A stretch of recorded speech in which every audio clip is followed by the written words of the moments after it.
I'll be talking to you about anxiety because that's a really important issue. A lot of people have it just at work, in their day-to-day lives. A lot of people are affected by it, and I think it's really important to know what it is so that you can recognize if you have it, what causes it, and how we can cope with it.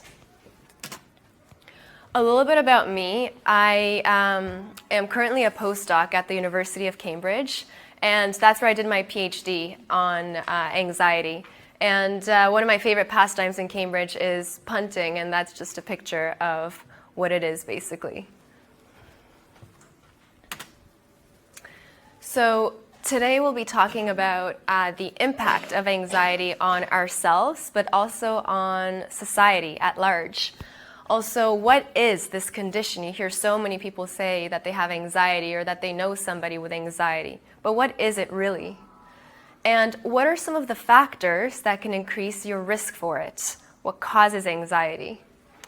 And what are some of the coping strategies that we can use to overcome it? Now, regarding the coping strategies, I just want to mention, so I'll be giving you several coping strategies today. And I just want to say that you don't have to believe anything I say, just give it a try and see if it works for you. Anxiety is a really common condition. It affects approximately 1 in 14 people around the world. It can affect anybody. It doesn't matter if you're young, old, rich, poor, anybody can be affected by anxiety. Certain people, however, have a higher risk. So women are twice as likely to have anxiety as men. And also young adults under the age of 39 are particularly affected.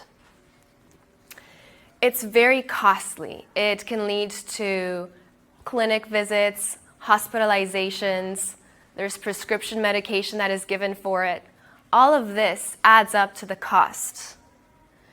And it's linked to high human suffering.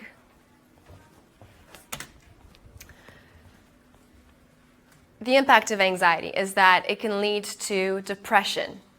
It can lead to relationship breakdown. It can make it harder to focus at work. And it can potentially, if it's quite severe, lead to job loss, to unemployment, lower educational achievement.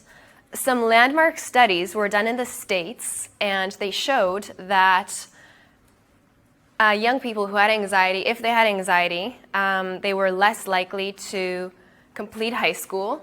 And even if they did, let's say, complete high school, they were less likely to complete college.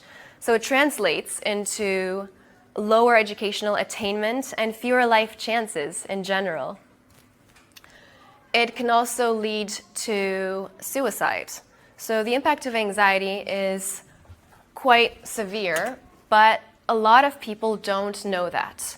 That's why so many times people say that anxiety is just nerves, that you need to get over, that it's a weakness. But anxiety is so much more than that. And a reason why people think that is because they don't know what it is. Is it your personality? Is it just a personality trait? Is it an illness? Or is it something normal? Is it a normal sensation? What is it? That's why it's really important to distinguish between what is normal anxiety from what is an anxiety disorder. So normal anxiety is an emotion that we all have when we're in stressful situations. It helps us to deal with challenges and to overcome obstacles. For example, let's say you're out in the woods and you come face to face with a bear. You'll probably be feeling a little bit anxious, your heart will be pounding, you'll be feeling this adrenaline rush. You'll want to get out of there as soon as possible. Now, this is normal anxiety. That is absolutely normal. Or if you've got a deadline coming up for work and you're really stressed out about it, or let's say you've just found out that somebody close to you has been in a car accident And again, you feel adrenaline coursing through your body. You feel dazed. All of this is normal. It's a normal response to events that are going on in our lives. It's a normal human emotion.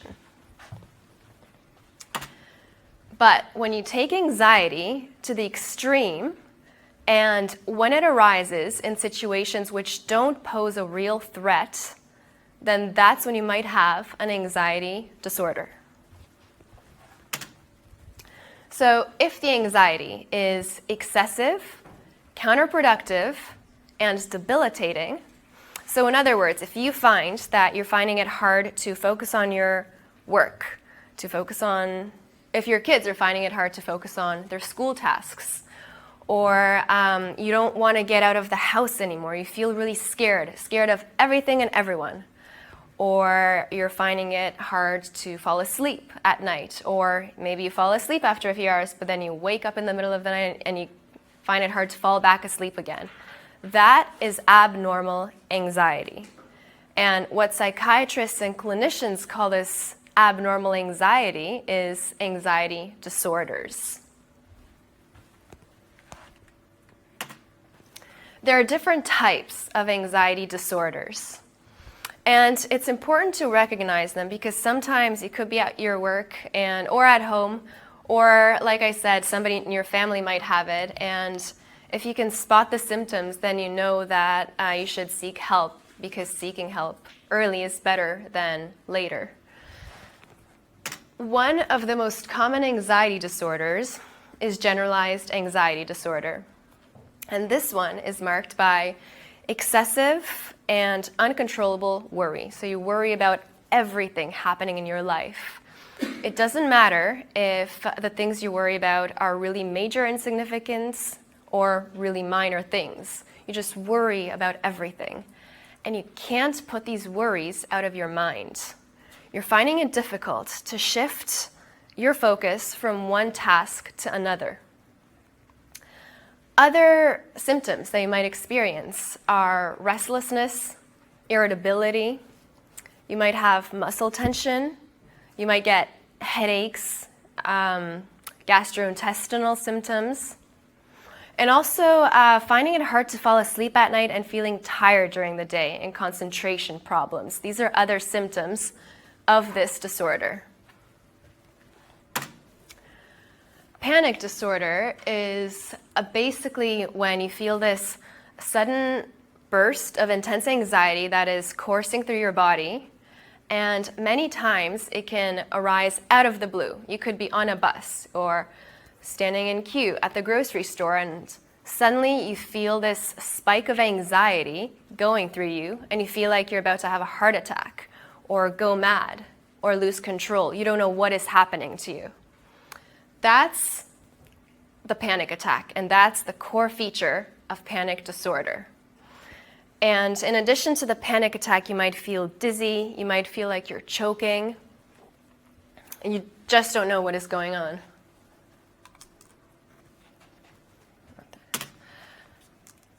Another disorder is obsessive compulsive disorder.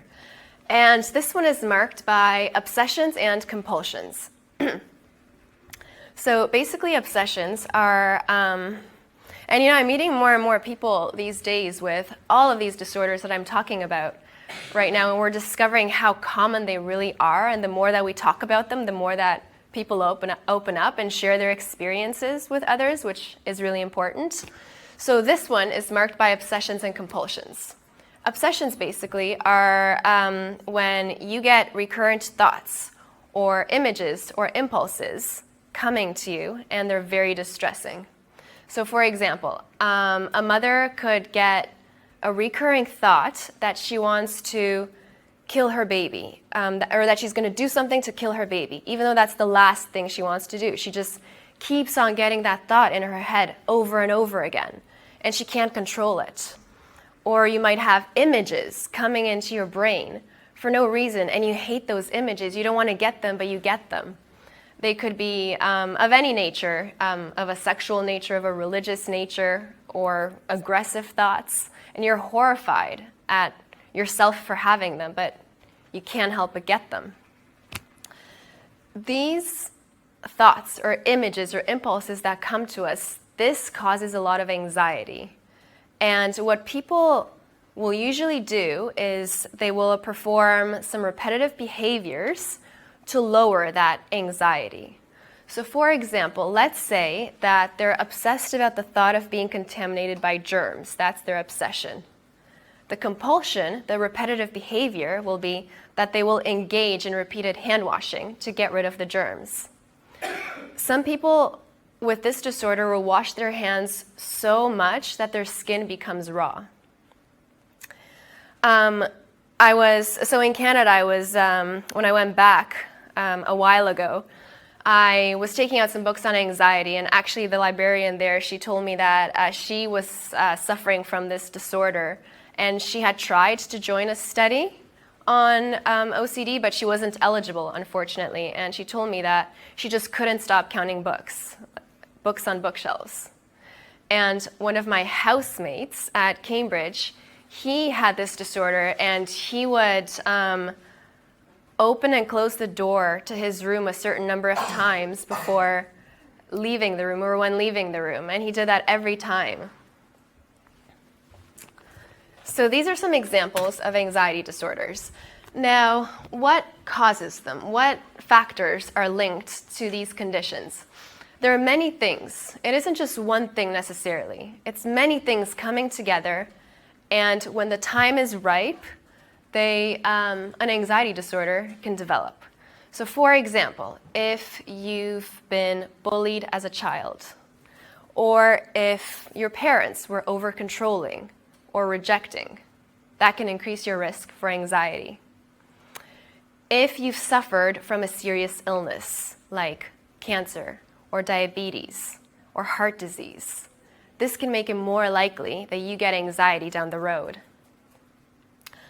Also, if you've had a mental disorder in the past, so for example, if previously you've had depression, then this will make it more likely that you get anxiety down the road. And major life stress, going through trauma or experiencing some kind of stress or like divorce, for example, this can also affect our mental health.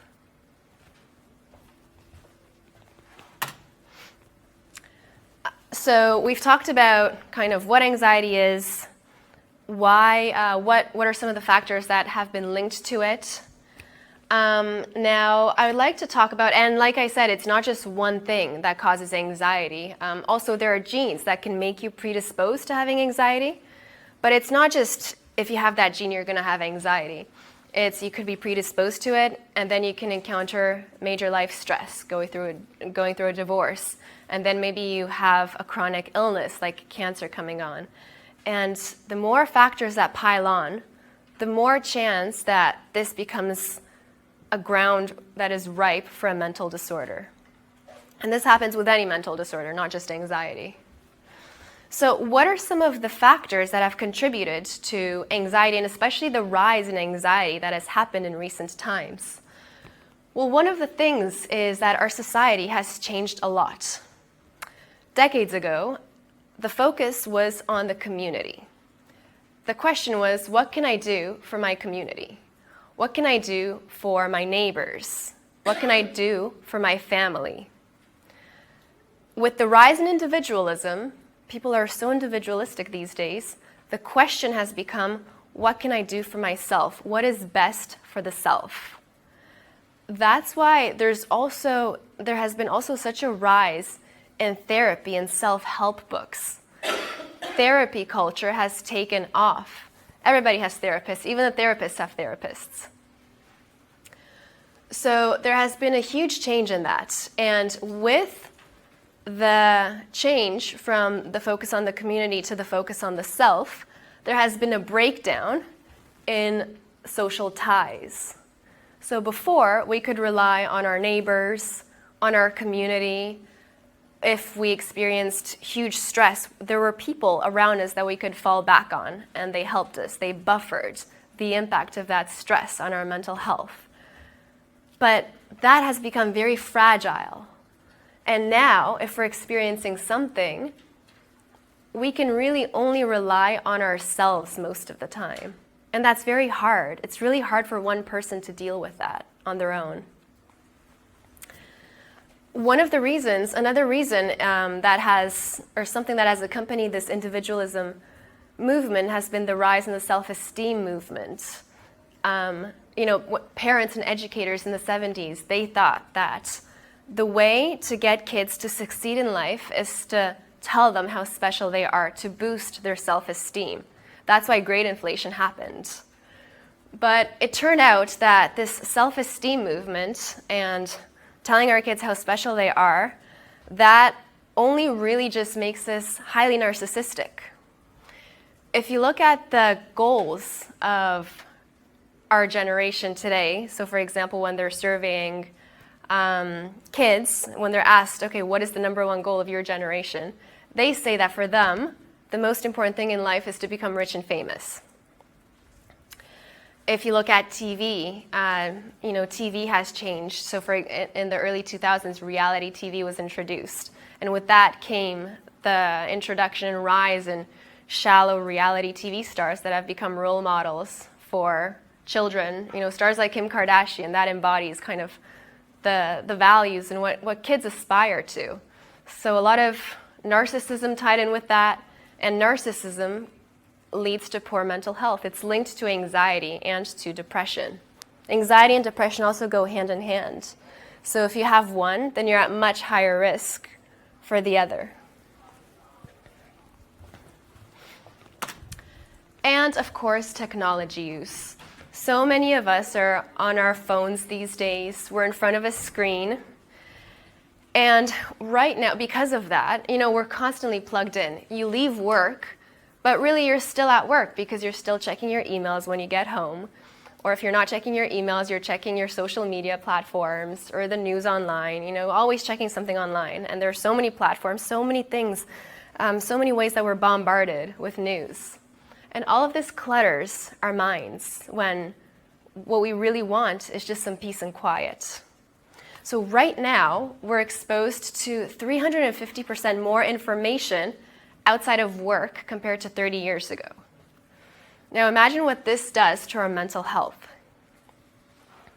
TV viewing has reached an all-time high, and hand in hand with all of this is that there has been a rise in loneliness. So the more time that we spend in front of a screen, the less time that we spend with other people. And there are so many people today with social anxiety. Somebody was talking about social anxiety earlier in one of the presentations. Some people, if you look at, some children or adults or adolescents, they find it very difficult to be in social situations. They feel like they're constantly judged. And sometimes they find it very hard to make eye contact. It's almost debilitating. If you're constantly in front of a video game, it doesn't give you a chance. You're not around other people, and this doesn't give your social skills a chance to develop. You need to be around other people to develop social skills like empathy. Also, research shows that being on Facebook, for example, which is hugely popular, that's been linked to low self-esteem, to anxiety, and depression. So all of these have contributed to poor mental health. These are some of the factors that there are still many unknowns, kind of what drives this rise in poor mental health that we're seeing. But these are some of the factors which no doubt have played a role. Is there treatment for anxiety? There is. There is still stigma, unfortunately, and some people are embarrassed to come forward and admit that they have a condition. Sometimes people delay seeking help, as much as a lot of people wait at least 10 years until they go and see a doctor. But waiting so long is really bad, because if you have one mental disorder, then the longer you wait, the more chance that you have of developing a second mental disorder, and then a third, and so on. And then by the time that you do go to the doctor, it becomes much harder to treat any one of these. So early help seeking is important.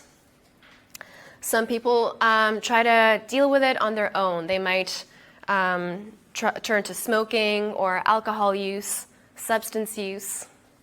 For example, there's someone that I knew at my college at Cambridge. He's in the US now. He's at Caltech University. And he said that he had social anxiety. And the way that he dealt with it, before every social event that we had, he would smoke cannabis because it felt that it relaxed him more and that it brought out more of his personality. Otherwise, he couldn't be around people. There's also medication for anxiety. Now, the thing with that is it works for some people, but it can have side effects. And a lot of times, you might feel better in the short term, but then symptoms come back and you relapse. You're back to where you started. So, is there something else that you can do? There is something else to consider, which is coping, how you cope. How you handle things in life has a direct effect on how much anxiety you experience. So if you tweak the way that you cope, then you can take charge of your anxiety and lower it. And I think that's really empowering, just knowing that you can do something on your own to lower your anxiety. In a study that I did at the University of Cambridge, me and my co-authors showed that women living in poor areas had higher levels of anxiety than women living in richer areas, which makes sense. It didn't surprise us. But when we looked closer, we found that women living in poor areas, if they had certain coping skills, didn't have anxiety. But women living in poor areas without those coping skills had high levels of anxiety. And other studies showed that people who had been exposed to terrible circumstances, for example, they had been through wars or faced natural disasters, just hardships in life, terrible hardships, some people were still able to maintain their mental well-being. Some even flourished in life, while others went on a downward spiral and developed post-traumatic stress disorder and depression. So the question was, what makes these people different? What are some of these coping resources? The first coping, so I'll be talking about several coping resources today. And the first one is feeling like you're in control of your life. People who feel like they're in control of their life have better mental health. And research shows that it says that if you feel like you're lacking in this control in life, then you should engage in experiences that give you greater control. Now, I'll show you what I mean. So just think about this. You don't have to say anything out loud, but do you find it hard to make decisions? Do you tend to put off starting something because you just don't feel ready enough? There's a quote by G.K. Chesterton, which I really like. And basically, a way to overcome all of this is to do it badly. All of this indecision. All of these things that you're struggling with. And it may sound strange, but writer and poet G.K. Chesterton said that anything worth doing is worth doing badly the first time. Now, the reason that this works so well is that it catapults you straight into action.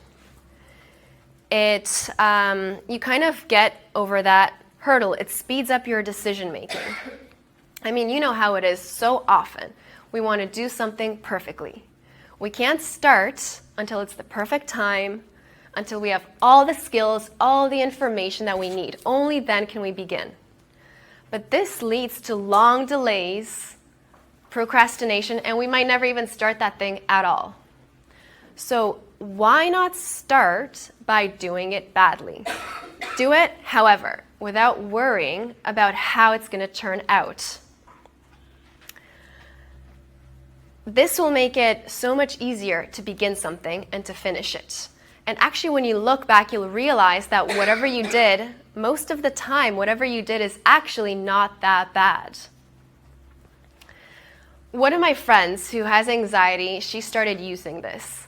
And she told me that, and I mean, I use this all the time. I think it's fantastic. And whenever I talk about this, people love this because basically it takes all of the dread that you feel, all of this aversion towards a task, and it kind of takes that weight off your shoulders. It makes it more liberating.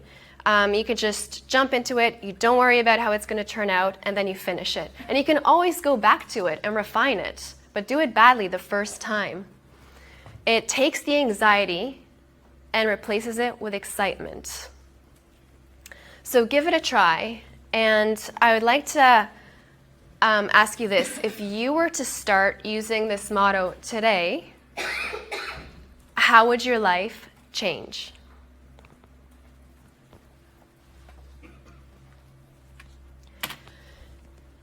The second coping strategy is to forgive yourself. And this is important because people with anxiety are very self-critical.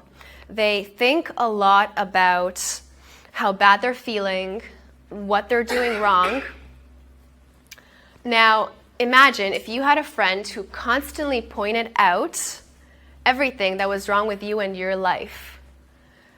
You would probably want to get rid of this person right away, wouldn't you?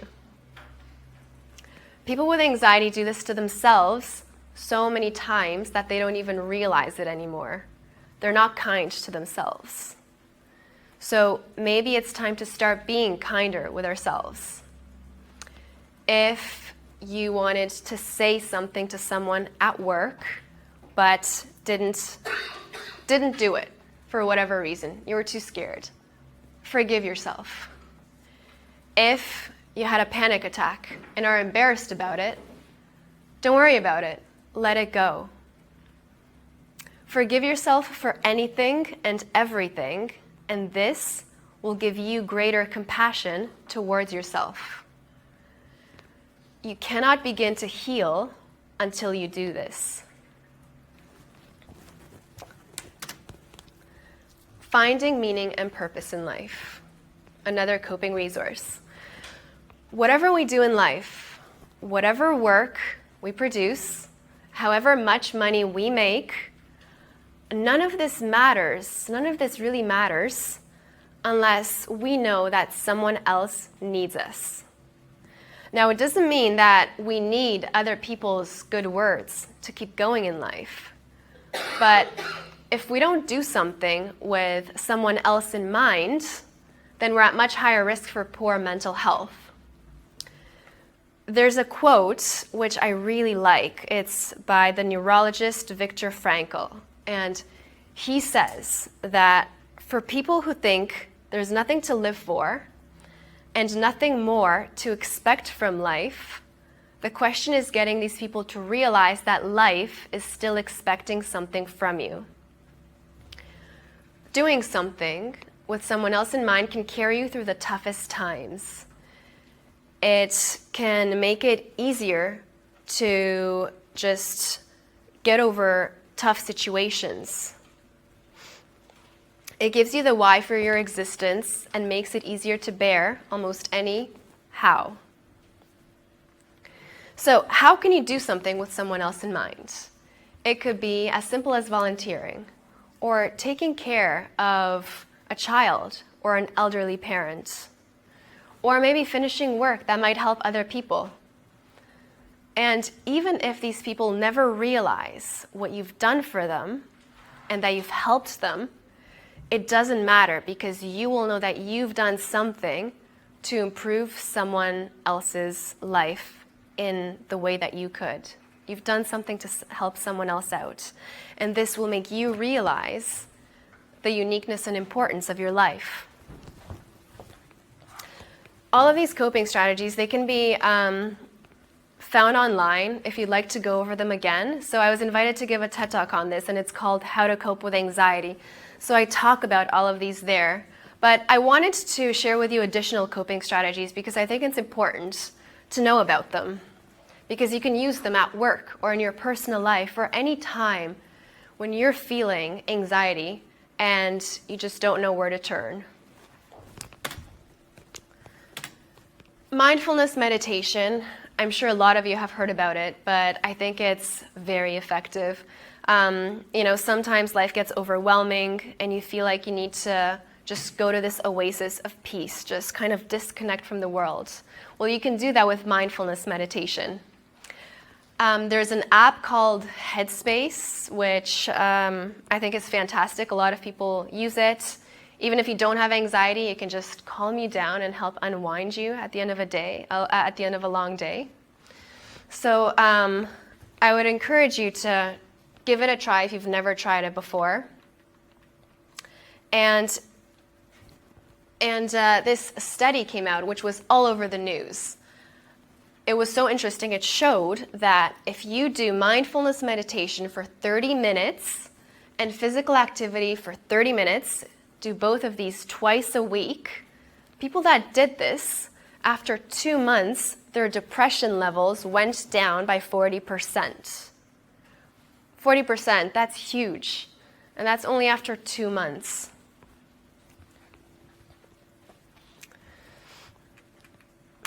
In mindfulness meditation, basically, you're letting go of these thoughts. You're not feeding them with energy, because we're always getting thoughts coming into our minds, but we tend to run with them, and that feeds the worry cycle, and that's why we can't fall asleep at night anymore.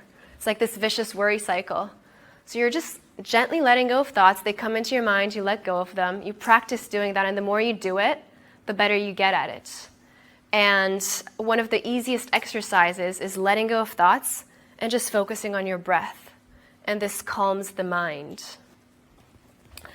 Another strategy is don't focus on the worst. People with anxiety, a lot of times, they tend to catastrophize. If there's something coming up, they will think that something bad will happen. They won't do well on that task. Their boss will get mad at them. They won't be happy with their work. They will project these negative thoughts into the future without any actual objective evidence that that's going to be the case, but they feel sure that a negative outcome will occur. But it's important to realize that our thoughts are just, and this was said by a monk, our thoughts are just mental events. They're mental events, and they will pass, just like many others have done.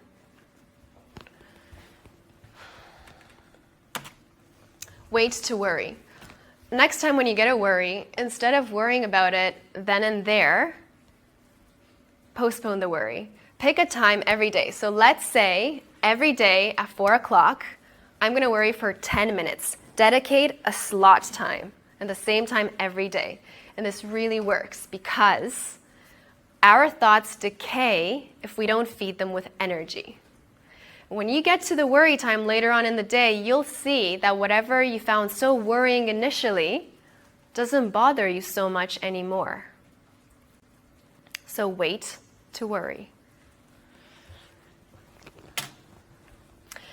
And the last one is the gratitude exercise.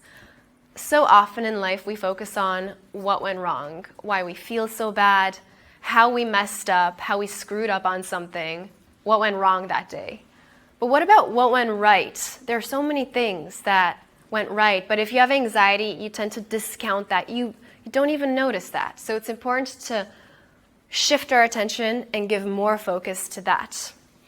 This exercise was developed by basically the founding father of the positive psychology movement. He's at an Ivy League university in the States, Professor Martin Seligman, and it's called the What Went Well exercise. It's really simple. You write down 3 things you're grateful for each day. And I do this every day because it makes me happier, and it just makes your day better. And it's very easy to do. So write down 3 things that you're grateful for each day and why they happened. And it doesn't have to be earth-shattering in importance. So for example, you could be grateful that your husband brought your favorite ice cream flavor home to you on his way home from work. So why did that happen? Either because you called to tell him to do that, or because he's a really thoughtful person. Whatever it is, write it down. 3 things you're grateful for and why they happened.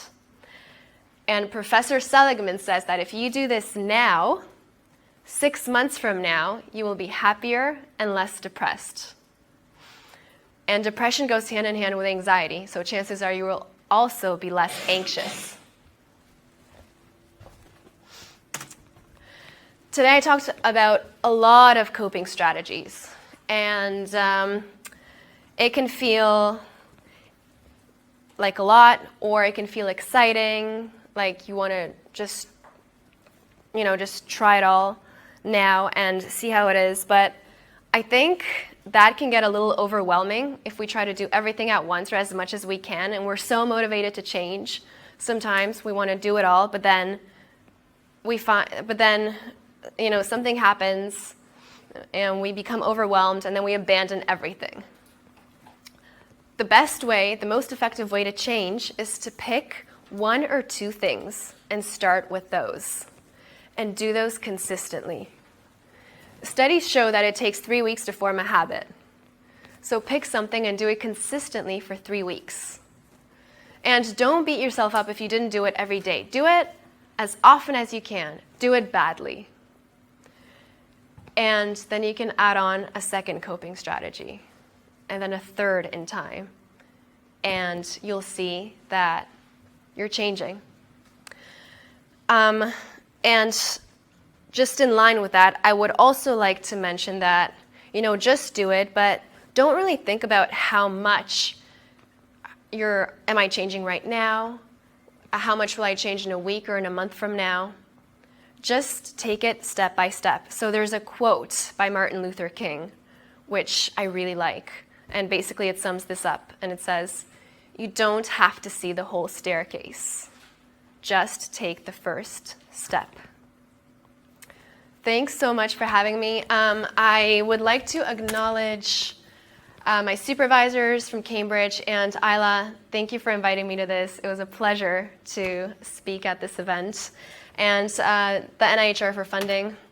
If you'd like to get in touch with me, this is my email address and my Twitter. On my Twitter, I frequently post about different things that I've written about. So I recently wrote a piece on smiling depression, because a lot of people have that, and why this condition is particularly dangerous. So often we go through our day-to-day lives looking happy on the outside. We're talking to people, carrying pleasant conversations, but inside something is missing and we feel hollow. That's called smiling depression, and it's important to spot it because actually these people are at particularly high risk of suicide. So I talk about what that is and how you can overcome it. And if you have any questions, just feel free to contact me. So thank you.